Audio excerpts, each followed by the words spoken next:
आज सकाळी सकाळी आम्ही निघालेलो आत्यांकडे जायला, कारण का सुपाचा एक मान त्यांना द्यायचा होता. सो सँडर्स रोडला उतरलो ठाण्यावरून ट्रेन पकडून, आणि इथे आल्यावर मला जसं पहिल्या दिवशी बाप्पाचं दर्शन झालेलं तसंच विसर्जनाच्या दिवशी पण दर्शन झालं.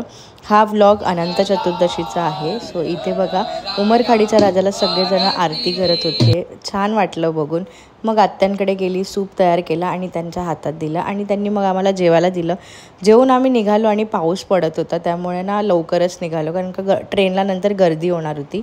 आणि बघतो काय, उमरखाडीचा राजा बाप्पा आपला तिथेच उभा होता दर्शन द्यायला.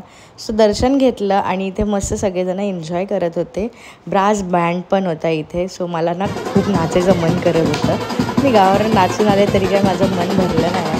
खूप जास्त छान वाटत होतं. असं वाटत होतं आपण पण नाचू, पण यायलाच उशीर होत होता. मग स्टेशनवर आलो आणि तिथे मला हे झाड दिसलं. याच्या मुळा बघा, वडाच्या झाडाच्या किती पसरले आहेत. सो ट्रेननी मग आम्ही उतरलो नाहूरला आणि तिथून रिक्षाने आलो, कारण का पाऊस होता. मिमीला भेटलो, ती रागवलेली आमच्यावर आणि फटाके फुटत होते म्हणून घाबरली पण होती.